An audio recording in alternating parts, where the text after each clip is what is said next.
चले मुझे ये बताएं, कोई करके आया काम आइडिया जनरेशन के ऊपर? कोई प्रोडक्ट के आइडियाज निकालें तो नहीं मिले। क्यों? किधर आगे मुश्किल आई?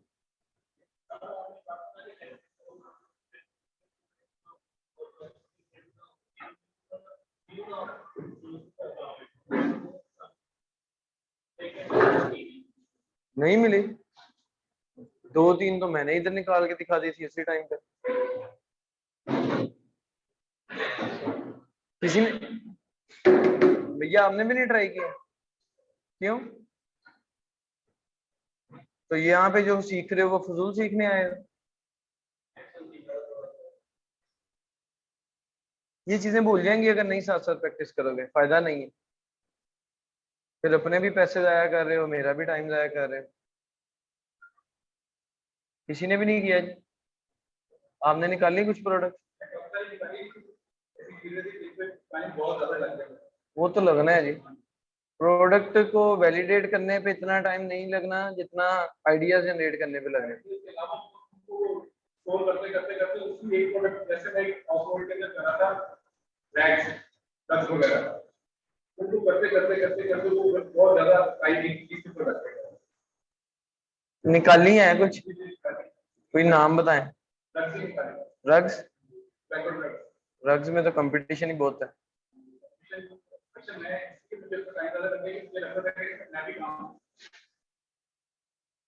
ये तो हमारे क्राइटेरिया पे नहीं पूरी उतरनी, ये हमारे क्राइटेरिया को वैलिडेट नहीं करेगी। चलें जी, आइडिया जनरेशन क्लियर है। अभी हम देखते हैं कि आइडिया आप लोगों ने जनरेट कर लिए हैं, तो उन आइडिया के ऊपर अब अपने क्राइटेरिया को कैसे हमने फुलफिल करना है। सही है।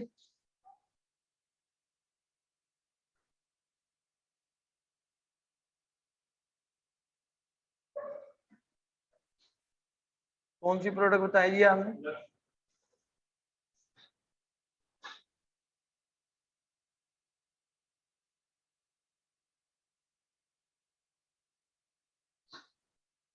कौन से थे? लिविंग रूम में ये वाले?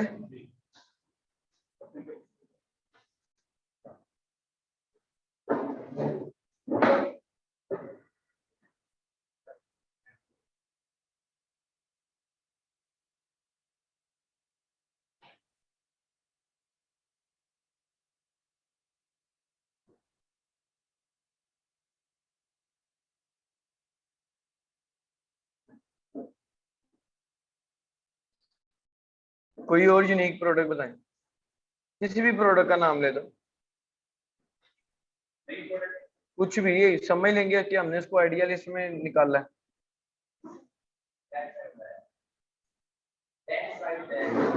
Bed side? सर ये आप लोग क्लोथिंग के नीचे से निकल आओ, आप ऑनलाइन काम तो नहीं करते बेडिंग का?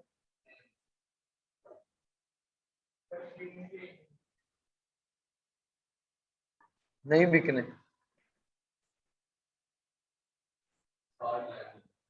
नहीं बिकने।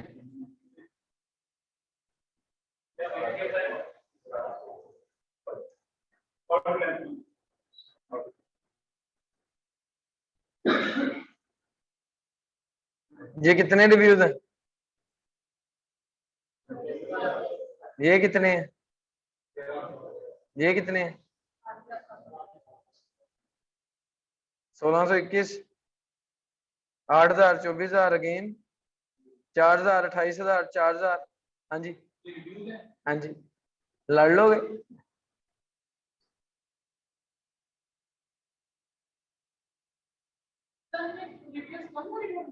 जाहिर बात है जी, न्यू आइटम ढूंढनी है जिसमें कंपटीशन कम हो। देखें, रिव्यूज ही आपकी सेल अट्रैक्ट करते हैं। मैंने वो 3 चीजें बताई हैं जो लूप में चलती हैं, ट्रैफिक, सेल और रिव्यूज। ट्रैफिक, सेल और रिव्यूज। रिव्यूज आपकी नई ट्रैफिक को अट्रैक्ट करते हैं, क्योंकि ऑनलाइन चीजें जितनों ने भी बाय करनी है उन्होंने सोशल प्रूफ देखना ही देखना, और सोशल प्रूफ नहीं होगा तो वो आपके ऊपर किस तरह रिलाय करेंगे, उनका ट्रस्ट कैसे बिल्ड होगा मुझे बताओ। फिजिकली तो नहीं ना वो आपका स्टोर देख रहे, कल को उनको प्रोडक्ट में इश्यू आता है वो आपको नहीं पकड़ सकते। तो सोशल प्रूफ बहुत जरूरी है। रिव्यूज जनरेट करने की मैंने सारी कहानी बताई थी कि 5% सेल रिव्यू वेलोसिटी है, 100 यूनिट बिकेंगे तो 5 रिव्यू होने चाहिए, अमेजोन कहता है। 6वां रिव्यू होगा तो अमेजोन इन्वेस्टिगेशन स्टार्ट करेगा। वो तो जेन्युइन रिव्यू है तो कोई टेंशन वाली बात नहीं, लेकिन अगर वो आप लोगों ने फेक रिव्यू करवाए हैं तो अमेजोन ने पकड़ लेना है और पेनल्टी डाल देगा आपकी लिस्टिंग को। तो अब ये 28,000 रिव्यू आ रहे हैं, तो सोचो कि 28,000 रिव्यू कितने यूनिट्स बेच के 5% निकाल लो तो 28,000 बनता है। नहीं सर, ये पुराना है। 28,000 वाले की लिस्टिंग की देखे ना। नहीं नहीं, डिमांड होगी, ऑब्वियसली होगी। वो तो जब हम अपना क्राइटेरिया वैलिडेट करेंगे, वो वैलिडेट हो रहा है तो डिमांड तो है। लेकिन अब डिमांड लोगों की पूरी करने वाले जब पुराने बैठे हैं 28,000, 24,000, 5,000 रिव्यू,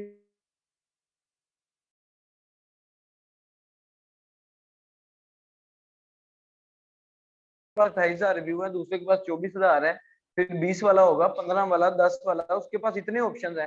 वो एक बंदा जो न्यू आया उसे क्यों बाय करेगा? मैं ये नहीं कह रहा कि आप ना करें, आप करना चाहते हैं तो आप करें, जरा फिर इसमें पैसे जरा खुले चाहिए। ये तो बिल्कुल बात गलत है कि हम कोई भी प्रोडक्ट लॉन्च नहीं कर सकते सर। राइट स्किल हो, प्रोडक्ट का नॉलेज हो और आपके पास राइट इन्वेस्टमेंट हो, जो मर्जी प्रोडक्ट कर दें, वो बेशक हजारों साल पुरानी प्रोडक्ट है। इसमें पीएल में सर ये सारा आपकी बिजनेस स्ट्रेटेजी पे डिपेंड करता है। अब आप देखें ना कि आप यूएसए में लॉन्च कर रहे हैं, आपको मैन्युफैक्चर यूएसए में मिल गया, आपकी प्रोडक्ट 10 दिन में पहुंच जानी है, मैन्युफैक्चर ने बिल्ड कर देनी है और वो 10 दिन बाद आपके वेयर हाउस में आ जाएगी, उसकी कॉस्ट। और अगर आप चाइना से मंगवाते हैं वो 2 महीने में पहुंचनी है, उसकी कॉस्ट बताएं कौन सी सस्ती है? सर आप जहां से करवा लें, जहां से मर्जी करवा लें, मैं ये तो नहीं कह रहा कि चाइना से ही करवानी है, आप जहां से मर्जी करवाएं, उसके ऊपर आप देखिए कि सस्ती कहां से पड़ रही।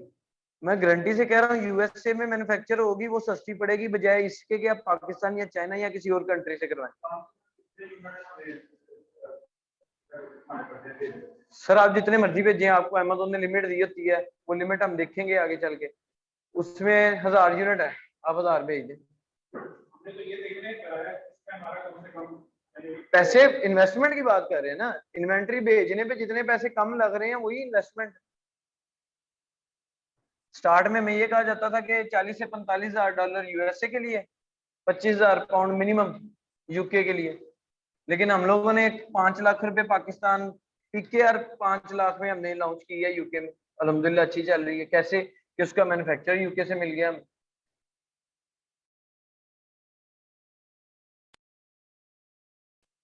चाइना से पाकिस्तान से वो प्रोडक्ट हमें कॉस्टली पड़ी थी, वहां से मैन्युफैक्चर मिला, वो हमें 3 गुना सस्ती पड़ी, हमारी इन्वेस्टमेंट कम होगी, हमने 1000 यूनिट भी नहीं भेजे। 1000 हम क्यों भेजते हैं मुझे बताएं? 1000 हम इसलिए भेजते हैं किराया डिवाइड करने के लिए भी, कि एक बल्क में मिल जाएगी, सस्ती मिल जाएगी। दूसरा 1000 यूनिट इसलिए भेजते हैं कि वो जो 2 महीने लगने हैं दूसरे मुल्क से इस मुल्क में आने में, हम पहले ही इजाफी यूनिट भेज दें कि आउट ऑफ स्टॉक ना हो, क्योंकि आउट ऑफ स्टॉक की सजा बहुत बुरी है। लेकिन जब हमें यूएसए में मैन्युफैक्चर, यूके में ही मैन्युफैक्चर मिल गया, हमने 200 यूनिट भेजे आराम से, पैसे कम लगे, इन्वेस्टमेंट कम लगी, जब खत्म होने लगे उसे 2 दिन पहले फिर क्या दिया, 2 दिन बाद फिर 200 यूनिट पहुंच जाता है। समझ आई साइंस की? तो ये सारा बिजनेस स्ट्रेटेजी के ऊपर।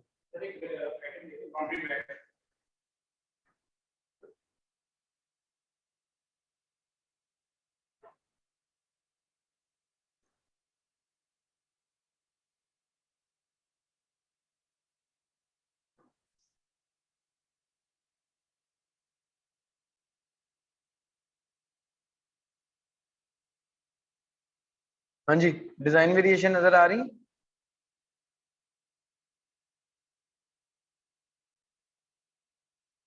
डिजाइन 60 to 70% सेम डिजाइन है, मुझे तो नहीं लग रहा, सारे डिफरेंट ही हैं। ये यहाँ पे खत्म।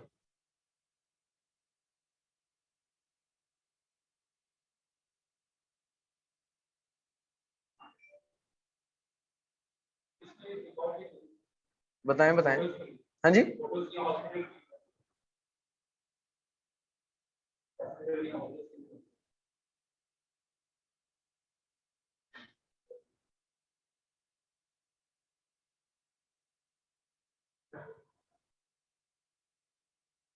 ट्रेवल कह रहे हैं होटल्स के लिए?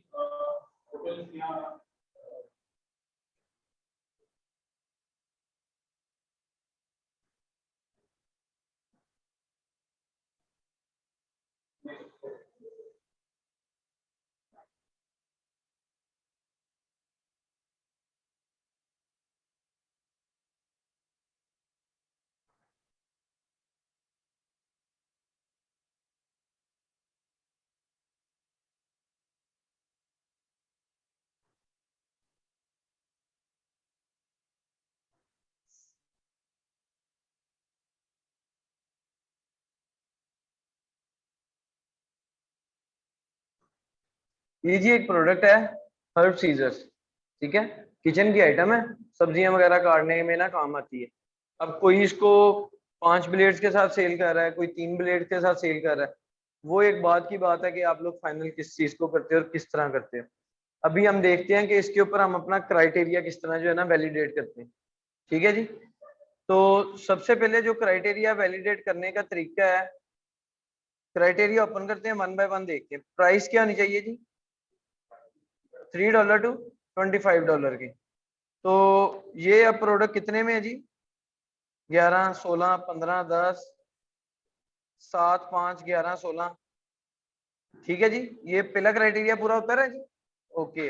अच्छा, अब ये जो इनमें प्राइस डिफरेंस आ रहा है ना कि ये 10 है ये 14 है, ये क्यों है?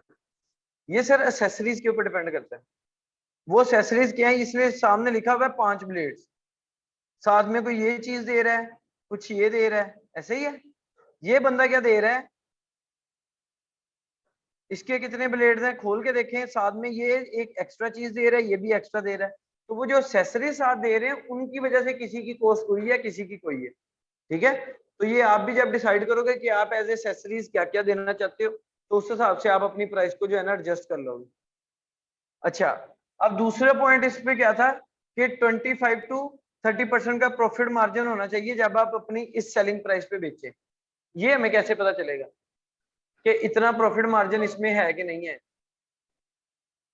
कोई आइडिया? मैं आपसे कहता हूं कि ये प्रोडक्ट है, हमने $14 में बेचनी है, मुझे बताओ कि $14 में ये हमें 25% या 30% का प्रॉफिट देगी कि नहीं देगी? कैसे करेंगे चेक आप?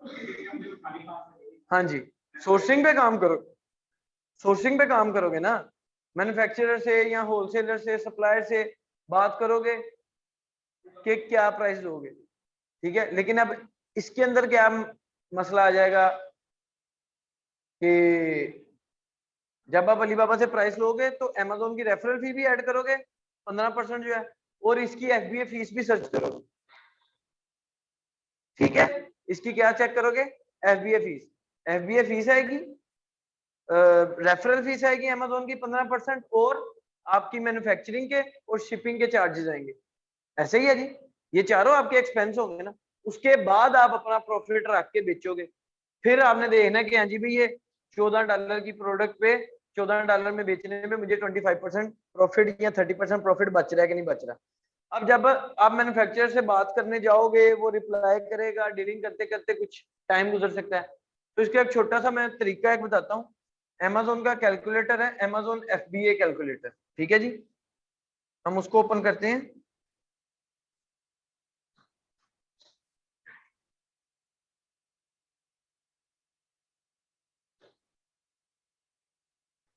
ये हर मार्केट का डिफरेंट है। जैसे ये आप देख रहे हैं .co.uk के लिए, हम amazon.com में है तो हम ये वाला ओपन करेंगे, Amazon FBA रेवेन्यू कैलकुलेटर इसे कहते हैं, ठीक है। कंटिन्यू एज ए गेस्ट करूंगा। अब वो मुझसे पूछ रहा है कि आप इधर अपनी प्रोडक्ट की डायमेंशंस बता दो, और उस डायमेंशन के हिसाब से मैं आपको बता देता हूँ आपकी सारी डिटेल जो है, ठीक है जी। मैं उसे कहता हूँ कि नहीं, मैं सर्च करूंगा Amazon के कैटलॉग के ऊपर। कैटलॉग के ऊपर सर्च करने पे क्या होगा, मैं किसी एक बंदे का आसिन उठाऊंगा, आसिन नंबर उठाऊंगा। लेट्स सपोज ये Amazon चॉइस इसको मिला है,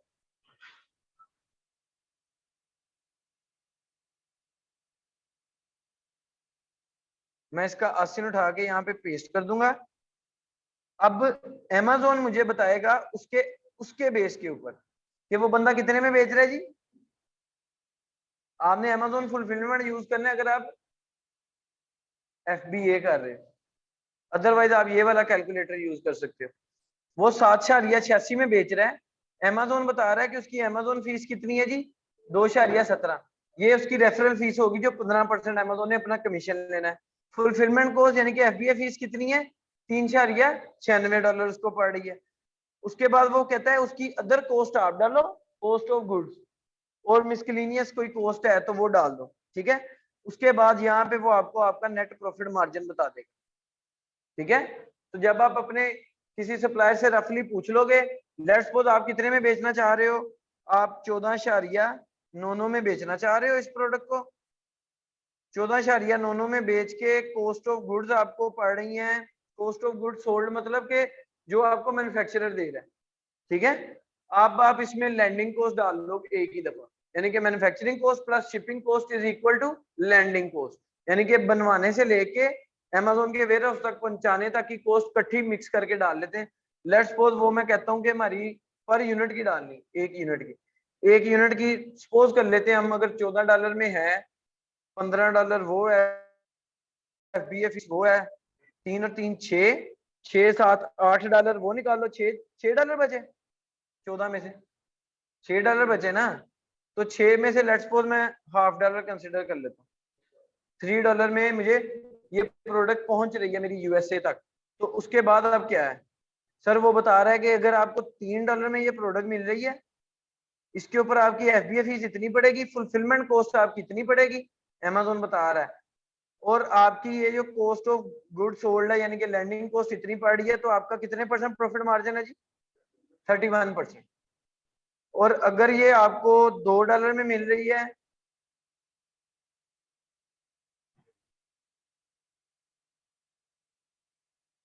सॉरी $4 में मिल रही है, तो 25%। समझ आई? तो यहां से आपको आइडिया हो सकता है कि आपकी टारगेटेड रेंज क्या है।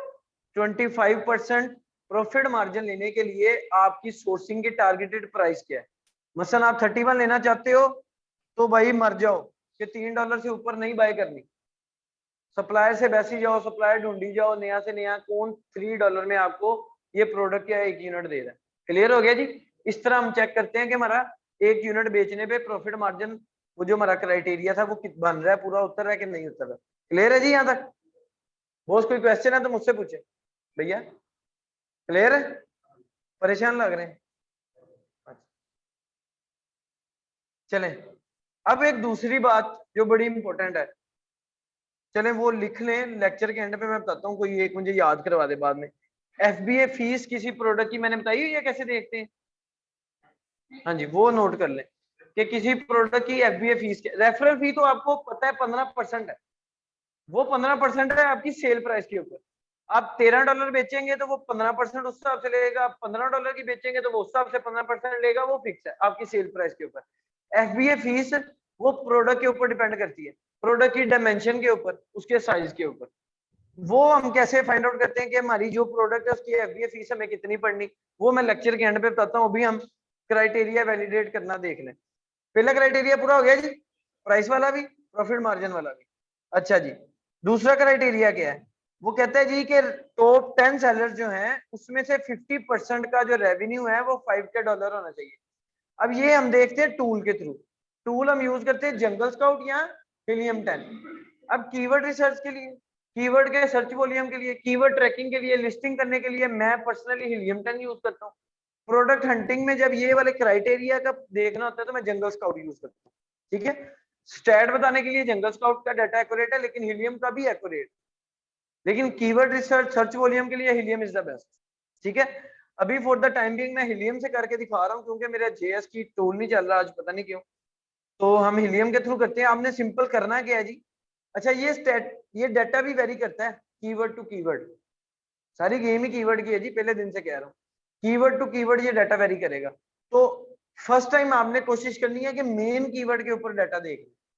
ठीक है, मेन कीवर्ड कौन सा होता है? जो हाईली रेलिवेंट होता है, जिसको टाइप करने से वही प्रोडक्ट आए जो हमने देखी थी और उसका सर्च वॉल्यूम सबसे ज्यादा हो, वो हमारा मेन कीवर्ड होता है।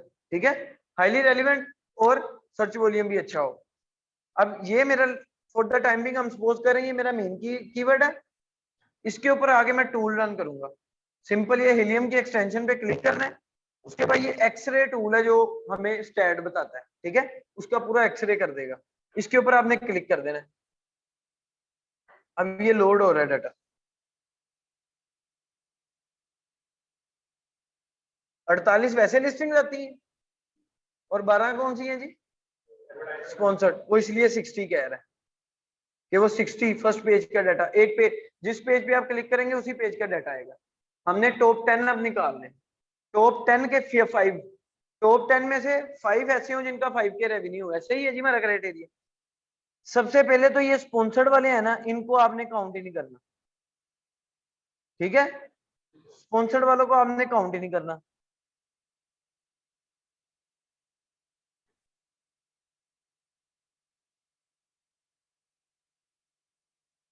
इधर है, स्पॉन्सर्ड वाले को कहां से ऐड करना है?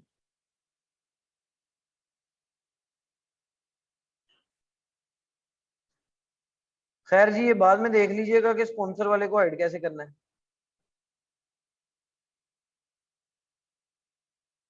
मैं फिलहाल इनको डिलीट कर देता हूँ। ठीक है जी, अब टॉप 10 सेलर्स कौन से होंगे? आप अपने माइंडसेट से बताएं मुझे, आप टॉप 10 चूज करेंगे तो किन को टॉप 10 कहेंगे? बेस्ट सेलर को। बेस्ट सेलर कैसे डिफाइन करेंगे? हाँ जी, सॉरी आवाज नहीं आ रही, थोड़ा ऊंची। नहीं नहीं, रिव्यूज के ऊपर तो सर वो तो एक आधा होगा, टॉप 10 कैसे निकालेंगे? Amazon कौन सा बता रहा है कि बेस्ट सेलर 1 है, बेस्ट सेलर 2 है, वो तो बेस्ट सेलर लिख देते हैं बस। टॉप 10 निकालने रेवेन्यू के हिसाब से भी हो सकता है, सेल्स के हिसाब से, टॉप 10 की मंथली सेल्स के हिसाब से। तो ये सेल्स का टैब है, इसको हम सॉर्ट कर देते हैं। ठीक है, 2 दफा इसके ऊपर क्लिक करेंगे तो ये ग्रेटर टू लोअर सॉर्ट पे आ जाएगा। अब देखिए जी, ये हमारे टॉप 10 आ गए जी। सही है जी, 1 2 3 4 5 6 7 8 9 और ये नीचे 54 तक जी। ठीक है, ये हमारे टॉप 10 आ गए। अब हमने क्या चेक करना था जी? रेवेन्यू। टॉप 10 में से कोई से 5 ऐसे हों जिनका $5K का रेवेन्यू हो। तो सर ये रेवेन्यू वाला कॉलम भी आ रहा है। पहले का कितना रेवेन्यू है जी? 5000 से तो बहुत ज्यादा ऊपर है। 1 2 3 4 5, ये तो टॉप 10 में से सिर्फ ये एक है बंदा जो 3000 के ऊपर है, बाकी 9 जो है वो 5K से ऊपर है। तो हमारा ये क्राइटेरिया पूरा हो गया जी। समझ आ गई? ये हमारी इनिशियल स्टेज है प्रोडक्ट हंटिंग की। इनिशियल स्टेज है, हमने सिर्फ इसी के ऊपर नहीं डिपेंड करना। उसके बाद कुछ आपकी कॉमन सेंस होगी, आपकी रिसर्च होगी। सही है, ये मंथली है, ये डाटा मंथली है। ये देखो ना, आप इसके ऊपर जब कर्सर लाओगे तो वो बता रहा है estimated revenue over last 30 days. ठीक है, अच्छा जी। नेक्स्ट वो क्या कहता है जी? Product design and type should be similar for at least 50% seller. ये तो हमने आइडिया जनरेशन में देख लेना था। ठीक हो गया, ये भी ओके। रिव्यूज पे आ जाएं जी अब। वो कहता है जी from top 10 sellers there should not be more than 3 to 4 seller with 1K plus reviews. मैंने आपको बताया ये वाली गेम तब तक हम देखते होते थे जब हम गिव अवेज की स्ट्रेटेजी से लॉन्चिंग नहीं करते थे। ठीक है, हमने क्या किया जाता था जी कि हम गिव अवेज करते थे, हम लॉन्च करते थे प्रोडक्ट को, और हम देखते थे कि अच्छा यार ये 300 रेवेन्यू वाले 300 रिव्यूज वाले बंदे को हमने कंपीट करना है। अच्छा जी, अब ये 300 रिव्यूज लिए हैं इसने, तो ये 5% इसका इतना बन रहा है, यानी कि इसने इतने यूनिट बेच दिए। लेट्स सपोज उसने 1500 यूनिट बेचे, तब उसने 300 रिव्यूज लिए। हमें क्या आइडिया हो गया कि अब हमें भी 300 रिव्यूज लेके इस पोजीशन पे बैठना है। तो 300 रिव्यूज लेने के लिए अब हमें 1500 रिव्यू यूनिट्स गिव अवे करने पड़ेंगे, फ्री में लोगों को देने पड़ेंगे। अब हमें एक यूनिट पड़ रहा था $303 का, तो 1500 कितने के पड़े जी? 45 हो गए। आपको पता चल गया जी कि ये अब मेरा $4500 तो सिर्फ गिव अवेज का हो गया। सर आइडिया हुआ? बजट एस्टिमेशन हम इस तरह भी करते हैं, लेकिन अब हम इस चीज को नहीं करते। गिव अवेज वाला काम खत्म। वो लॉन्चिंग रैंकिंग में आपको पूरी स्टोरी समझाऊंगा कि हम अब क्यों नहीं वो करते। यहाँ तक क्लियर हो गया जी? इसलिए ये वाली लाइन थी क्राइटेरिया में। अब हम इस लाइन को इतना फॉलो नहीं करते। हम कहते हैं कि ठीक है 2000-3000 रिव्यू वाले भी अगर लिस्टिंग बैठी है कोई मसला नहीं, क्योंकि अब हमारी लॉन्चिंग स्ट्रेटेजी हो रही है। क्योंकि अगर हम तब हम क्यों नहीं 2000-3000 वालों को कंसिडर करते थे यार कि 3000 रिव्यू और कहाँ 300 रिव्यू। 3000 रिव्यू के लिए 15,000 यूनिट गए होंगे। अगर 300 यूनिट रिव्यूज के लिए 1500 यूनिट गए हैं तो 3000 के लिए 15,000 गए हैं। अब 15,000 यूनिट बेचने के लिए हम गिव अवे कर दें तो हमारी तो इन्वेस्टमेंट सारी उधर ही गई। हमें क्या बचा? हमारे पास तो इन्वेंट्री के पैसे ही नहीं रहे। सही है ना? तो इसलिए हम उस टाइम पे 3000 रिव्यूज वालों को या ये क्राइटेरिया बनाया था कि सिर्फ 1K प्लस रिव्यूज।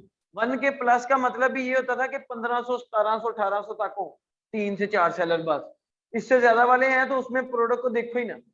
लेकिन अब हम क्या करते हैं कि 5000 भी है ना रिव्यूज किसी के फर्स्ट पेज पे, कोई मसला नहीं, क्योंकि अब हमारी लॉन्चिंग और रैंकिंग की स्ट्रेटेजी टोटली डिफर कर गई है। अब हमें वो गिव अवे वाला काम नहीं करना पड़ता, हमारे पास पैसे बच जाते हैं। क्लियर है जी?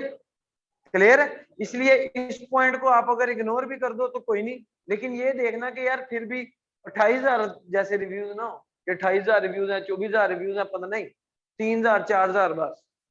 ठीक है जी, चेक कर लें उसमें कितने कितने सेलर्स को चेक करने को कहा जी उसने? टॉप 10 को। टॉप 10 के रिव्यूज देख लेते हैं जी। ये जी रिव्यू वाला सेक्शन है। 30,000 फर्क, 9,000 2,000 सिर्फ 83। ठीक है, अच्छा ये एक ही है इसमें 30,000 वाला। बाकी कोई शाजो नजर है जो 5,000 पे 5,000 से नीचे रिव्यूज पे हैं, बाकी सारे 1,000 से कम है, नजर आ रहा है? तो मैं इसको किसी हद तक ओके कर दूंगा, मैं इसको किसी हद तक ओके कर दूंगा अपनी सोच के हिसाब से, कि जो मैंने लॉन्चिंग स्ट्रेटेजी बनानी है उसके पॉइंट ऑफ व्यू से। ठीक हो गया?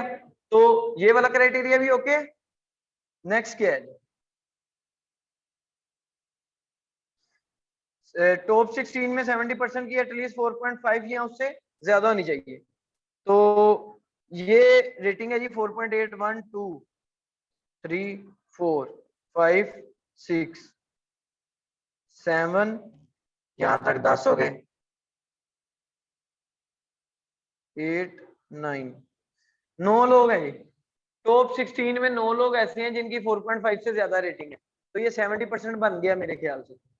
ठीक है, अगर नहीं बन रहा तो ये प्रोडक्ट खत्म, आगे इसको देखने की जरूरत ही नहीं, खत्म करो, आइडिया लिस्ट से अगली प्रोडक्ट उठा लेंगे, क्योंकि क्राइटेरिया नहीं फुलफिल हो रहा, एक भी क्राइटेरिया फुलफिल नहीं हो रहा, हमने उस प्रोडक्ट पे नहीं काम करना।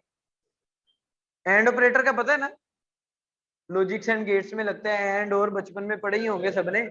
तो क्राइटेरिया को यही एंड ही समझना है कि ये भी ट्रू, ये भी ट्रू, ये भी ट्रू, ये भी ट्रू, सारे ट्रू होने चाहिए। ठीक है जी, तो हमारा ये क्राइटेरिया भी ओके हो गया। नेक्स्ट क्या है जी? मर्चेंट वर्ड से सर्च वॉल्यूम। अगर तो आपके पास टूल है मर्चेंट वर्ड का, उसके ऊपर चेक कर, टाइप करके कीवर्ड, उसका सर्च वॉल्यूम देख लें ये वाला है कि नहीं। हिलियम में चेक करें जी, इसका सर्च वॉल्यूम कितना होना चाहिए जी मेन कीवर्ड का? 10K।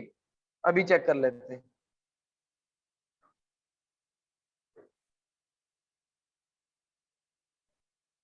वैलिडेशन इतना कोई काम नहीं है, आइडिया जनरेशन काम है।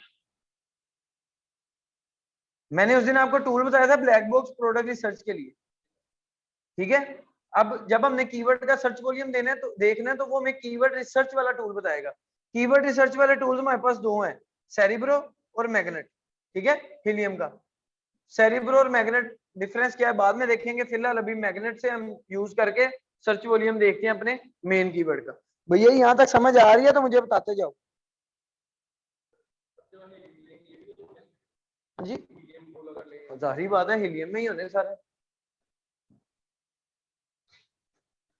यहाँ से अपनी मार्केट सिलेक्ट करो कि किस मार्केट में उस कीवर्ड का सर्च वॉल्यूम देखना है, यहाँ पे हम टाइप कर लेते हैं।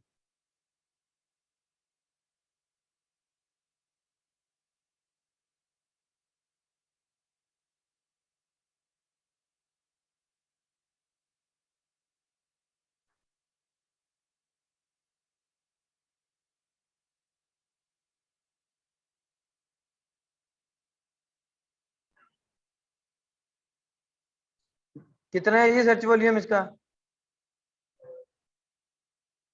6,522। हमें कितना चाहिए था यूएसए में? 10,000। ये तो नहीं पूरा हो रहा, खत्म। अगर ये आपका मेन कीवर्ड है, मैंने तो इसको मेन नहीं ना चेक किया कि ये मेन है कि नहीं, मैं तो बस एग्जांपल देने में आई तो मैंने टाइप कर दिया। देखना पड़ेगा जी।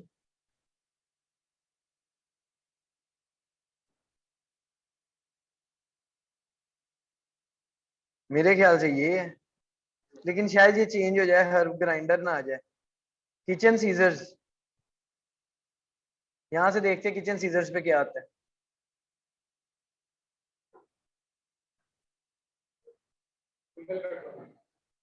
सिंगल ब्लेड आ रही है, ये वो नहीं है हमारी प्रोडक्ट। कुछ कुछ हमारी आ रही है लेकिन नहीं, ये भी हमारा कीवर्ड नहीं है। अच्छा जी,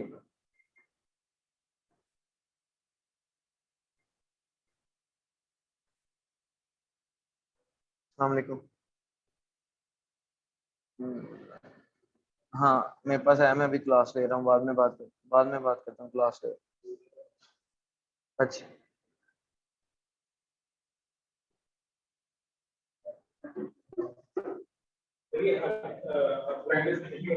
एक सेकंड सर, मैं एक ना नंबर सेंड करता हूँ।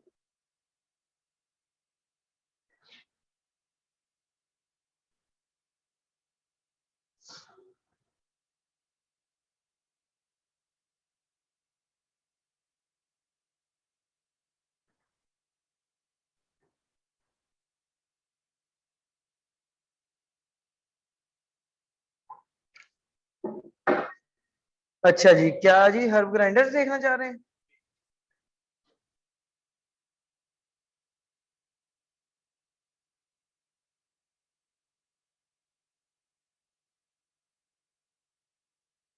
ये तो सर ग्राइंडर आया ने, ये तो टोटली डिफरेंट होगी, रिजेम्बलेंस भी नहीं है सर। ये आपको इसी तरह ढूंढना पड़ता है मैन्युअली, हम एक एक कीवर्ड को देखते हैं। ये है जी हर्ब सीजर्स। अब देखें हर्ब सीजर्स, जितनी मैंने अभी तक कीवर्ड देखे हैं, हर्ब सीजर का एक ही कीवर्ड आया, और क्योंकि मैंने इसको सर्च वॉल्यूम वाइज सॉर्ट किया था, तो इसी का सर्च वॉल्यूम सबसे ज्यादा है, तो ये आया। तो ये तो हमारे क्राइटेरिया पे पूरा नहीं ना उतर रहा, तो ये प्रोडक्ट 0 होगी। हाँ जी 10,000 चाहिए हमें, और इसका कितना है ये सामने लिखा हुआ है आपके 6,522, तो ये तो 10,000 ही ना है, तो ये नहीं होगी अगर मेरे वाले क्राइटेरिया को फॉलो करें। बाकी आपकी अपने क्राइटेरिया होगा, क्लाइंट का अपना होगा, समझ रहे हैं ना मेरी बात को। लेकिन मेरा एक्सपीरियंस ये कहता है कि 6,000 भी अच्छा कीवर्ड है यूएसए में। ये अब क्लाइंट पे डिपेंड करते हैं ना, मेरे मैं तो क्लाइंट का दिखा रहा हूँ आपको। हाँ जी यही तो उसकी डिमांड बताती है जी, 6,000 उसका मेन कीवर्ड का सर्च वॉल्यूम है। कुछ लोग इसको ऐसे भी करते हैं कि टॉप के 5 कीवर्ड देख लेते हैं कि उनका टोटल सर्च वॉल्यूम का सम्स 50,000 से ज्यादा है मंथली, तो गुड है। लोग इस तरह का भी क्राइटेरिया दे देते हैं आपको, समझ आ रही है ना। तो वो जो भी क्राइटेरिया देंगे इसी तरह हमने इवैल्यूएट करना है उसको। क्लियर है जी। लेकिन अभी फॉर द टाइम बिंग हम इसको ही कंटिन्यू कर रहे हैं, क्यों, अगली प्रोडक्ट आइडिया कहां से देने मिला है, तो समझ लें कि इसका हमें 10,000 मिल गया, ये पूरा उतर गया, हम अगले क्राइटेरिया पे चलते हैं। अगला क्राइटेरिया क्या है जी कि competing product should not be more then 30K for keywords, 30K। अब ये कॉलम आ रहा है कंपीटिंग प्रोडक्ट का, इस कीवर्ड पे कितनी है कंपीटिंग प्रोडक्ट, ग्रेटर देन 628, लेकिन कितनी के ग्रेटर हो जाएंगी, 30,000 से ज्यादा तो नहीं ना होने लगी, तो इसलिए ये क्राइटेरिया फुलफिल कर गया, ओके है। नेक्स्ट क्या है जी, should not be more than 2 Amazon sellers in top 5 में Amazon sellers 2 से ज्यादा ना हो, अगर 2 से ज्यादा हुए तो ये Amazon डोमिनेंट हो जाएगा, और Amazon डोमिनेंट में हमने नहीं काम करना। इसको कैसे चेक करना है, उसी तरह JS या हीलियम का वो जो ओपन किया हुआ हमने एक्सरे, इधर जाके आपको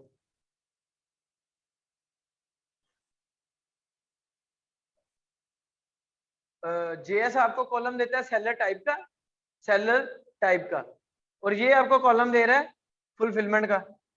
टॉप 5 में 1 2 3 4 5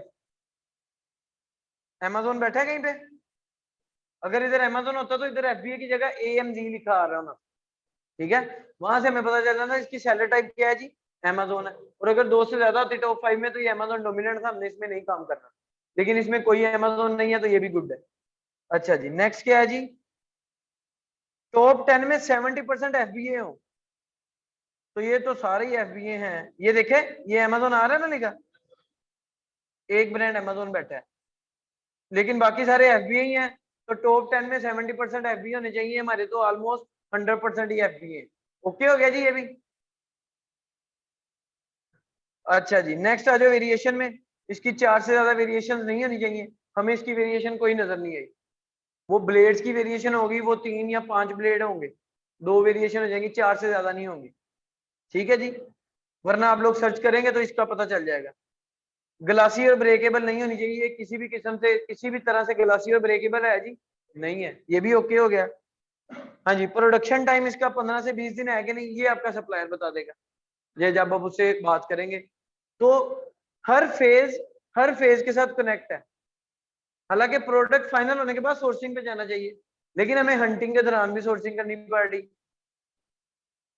मैं तो मामूली आखिरी वाले को निकाल देता हूँ, मैं इसको देखता ही नहीं, क्योंकि सप्लायर हमेशा 10 से 15 दिन एक्स्ट्रा लेता है, 1 महीना लेने लेना है, और ये डिपेंड करता है आपके नंबर ऑफ यूनिट्स पे।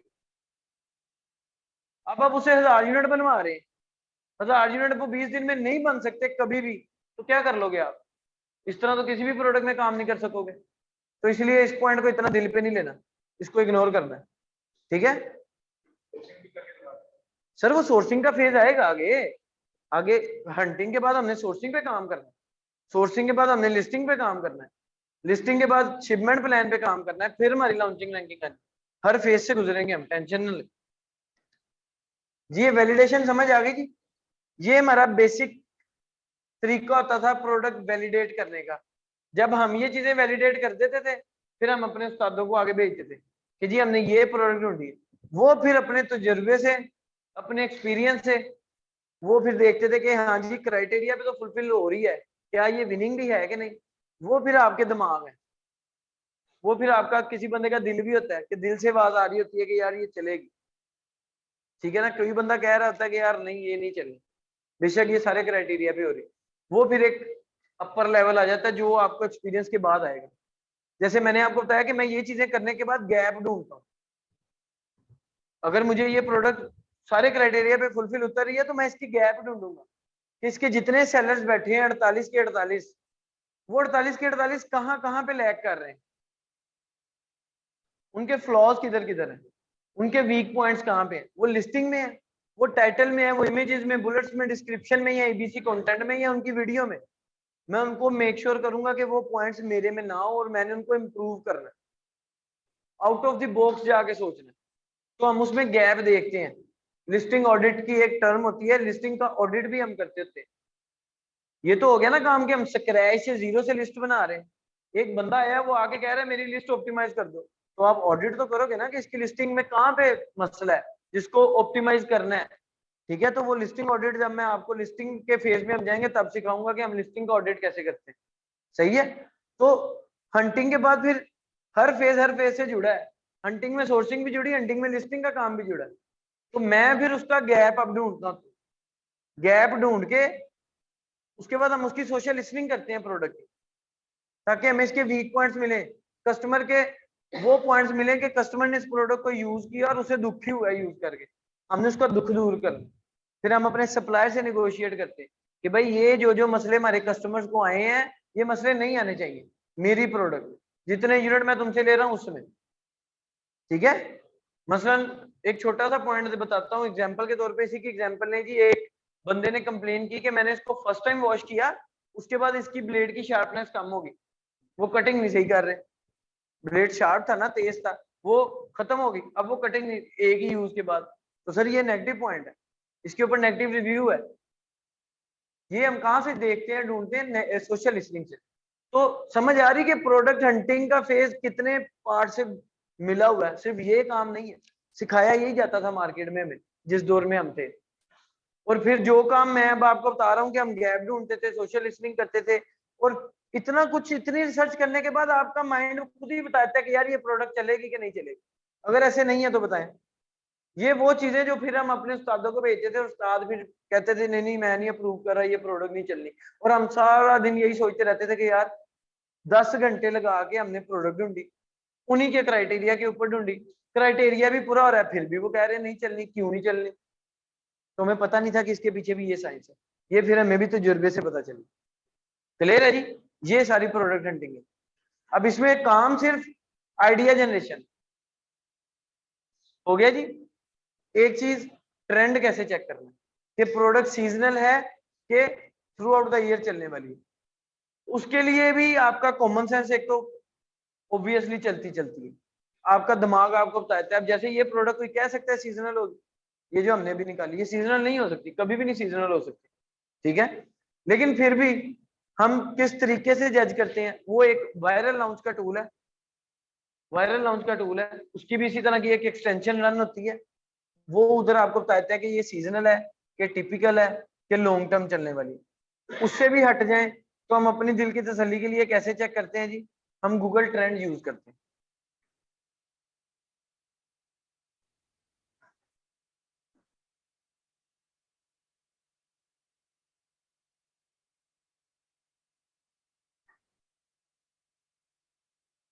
गूगल ट्रेंड पे भी सबसे पहले आपने वो लोकेशन करनी है जिस लोकेशन पे आप उसका ट्रेंड देखना चाह रहे हैं, ठीक है।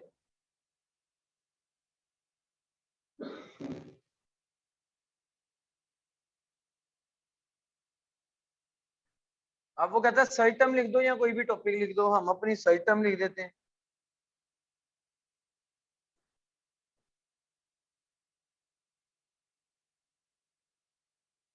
अब ये इसका ट्रेंड आ रहा है, ठीक है, ये स्कोरिंग है इसकी। डेट वाइज कि इस डेट पे इसका इतना स्कोर है, स्कोर आउट ऑफ 100 है, ठीक है। तो मैं यहाँ से पता, डिमांड भी पता चल जाती है, ट्रेंड भी पता चल जाता है कि ये प्रोडक्ट ट्रेंडिंग में है, यानी कि सीजनल है कि नहीं सीजनल। अब ये ग्राफ आपको बता रहा है कि ये सीजनल है कि नहीं,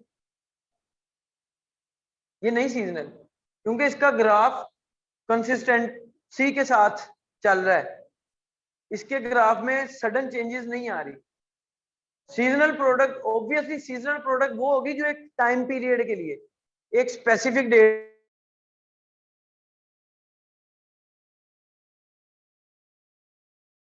में पकड़ दी, इसको ही सीजनल कहेंगे ना, जो एक स्पेसिफिक टाइम के लिए चल रही। तो ये कहीं पे स्पेसिफिक टाइम के लिए नजर आ रही ऊपर, अच्छा वो बंद हो गया।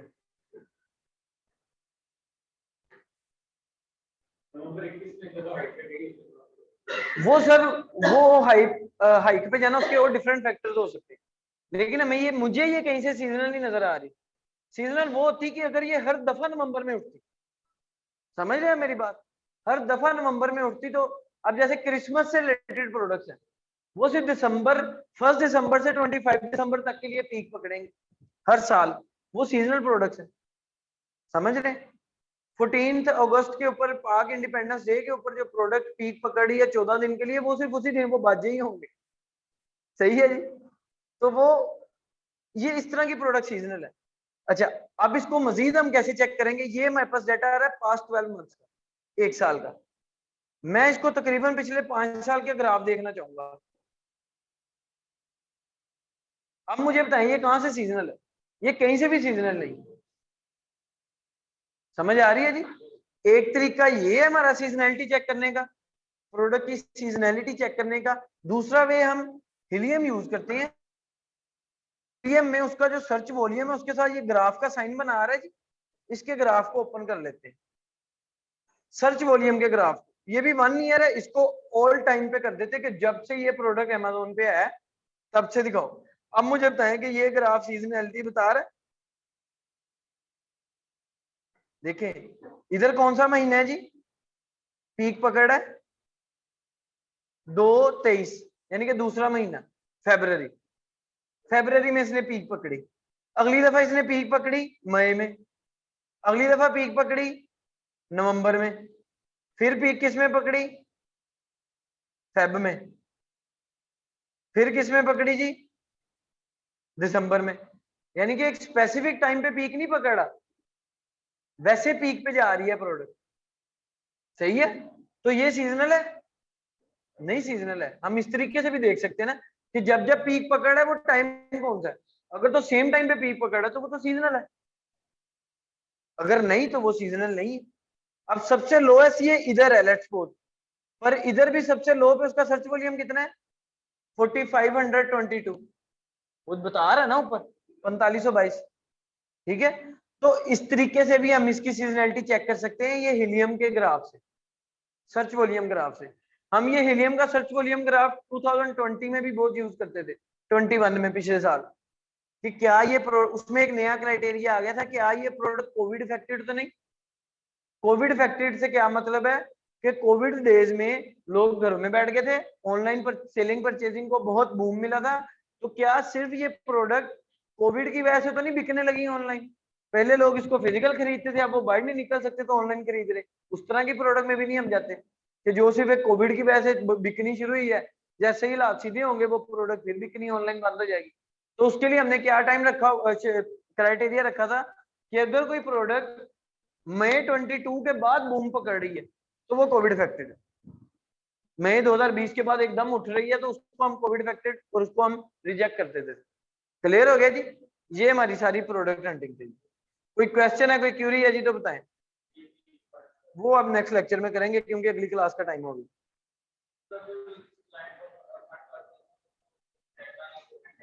सर ये सारी चीजें जो मैं आपको दिखा रहा हूँ आपने इनको स्क्रीनशॉट लेने, स्क्रीनशॉट लेके उसको एक वर्ड की प्रोफेशनल वे में रिपोर्ट बना के देनी, वो आप एक्सेल पे बनाओ, वो वर्ड पे बनाओ, वो प्रेजेंटेशन पावर पॉइंट स्लाइड्स बनाओ। स्क्रीनशॉट लगाया, उसको एक्सप्लेन किया, उसकी चीजें हाईलाइट की कि देखो जी इसका ये ग्राफ आ रहा है, इस ग्राफ से ये हम एनालिसिस कर रहे हैं कि ये सीजनल नहीं है, इसका सर्च वॉल्यूम इतना है, हम आपकी रिक्वायरमेंट ये थी तो हम इसको इस वजह से निगलेक्ट कर रहे हैं, आप पूरी रिपोर्ट बनाते हो। फिर ही क्लाइंट को समझ आएगी ना रिपोर्टिंग करते हो आप, वो आपकी अपनी स्किल है। ठीक हो गया जी? कोई क्वेश्चन है, कोई क्वेरी है जी तो बता दें। हाँ जी, क्लाइंट, हाँ जी सर वो क्लाइंट है, कुछ भी कर सकता है। प्रोडक्ट कभी भी आपने फाइनल करके उसे नहीं कहना वो गुड टू गो करो, उसे रिपोर्ट भेजो और उससे पूछो कि यस और नो। यस तो मैं सोर्सिंग पे काम करता हूँ, नो तो मैं कोई और प्रोडक्ट हंट करता हूँ, उसके कंधे पे। कल को वो ब्लेम ना करे। अगर प्रोडक्ट नहीं विन सक्सेसफुल हो रही तो आपको जी मैंने आपको 6 प्रोडक्ट्स की रिपोर्ट दी थी, उन 6 में से आपने ही एक ढूंढी, मैं तो कुछ नहीं कर सकता। मेरी कहाँ पे कमी है मुझे बताओ? आपके क्राइटेरिया पे पूरी उतरी, सोर्सिंग की जो प्राइस आपने मांगी थी वो दे दी, लिस्टिंग अच्छी कर दी, लॉन्चिंग रैंकिंग अच्छी कर दी, नहीं प्रॉफिट में हो रही तो स्ट्रेटेजी बदलो। स्ट्रेटेजी बदलते, प्रोडक्ट का कोई कसूर नहीं। चलें जी, थैंक यू।